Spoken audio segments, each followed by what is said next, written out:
सुधा और पापा की बहस फिर शुरू हो गई थी। मैं ये नौकरी नहीं करना चाहती। नौकरी नहीं करना चाहती मतलब? मैं खुद का बिजनेस करना चाहती हूँ पापा। अरे सरकारी नौकरी से बेहतर कुछ होता है क्या? हमारे खानदान में कभी किसी ने कारोबार किया? फिर करेगी क्या? सुधा के पास पापा की सरकारी नौकरी करने के इस फरमान से लड़ने की वैसे कई सारी दलीलें थीं, लेकिन वो कारोबार क्या करेगी? पापा के इस सवाल का सुधा के पास कभी कोई जवाब नहीं होता था।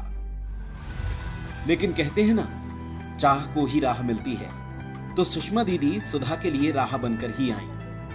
बचपन में दोनों जब घर घर खेलती थी, सुषमा दीदी की गुड़िया के लिए फ्रॉक बनाने की जिम्मेदारी हमेशा सुधा की ही होती। सुषमा दीदी ने सुधा को उन्हीं दिनों की याद दिलाई। देख, तुझमें हुनर है, बस जरूरत है उस हुनर को निखारने की। तू एक काम क्यों नहीं करती? तू ITI ज्वाइन कर ले। ITI? सुषमा दीदी के कहने पर सुधा ने ITI में ड्रेस डिजाइनिंग का प्रशिक्षण लिया। फिर तो सुधा के लिए एक के बाद एक दरवाजे खुलते गए। प्रशिक्षण के बाद उद्यमिता विकास सेल की मदद से सुधा को अपना बुटीक खोलने में सरकार की मदद से लोन भी मिल गया। सुधा की डिजाइन्स अब फैशन शो का हिस्सा बन रही थी। कारोबार बढ़ गया था सो अलग।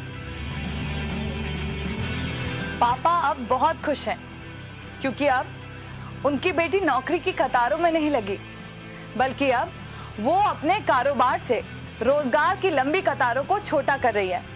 चलिए, आप भी मेरे साथ आगे बढ़िए। नौकरी मांगने वाले नहीं, देने वाले बनिए।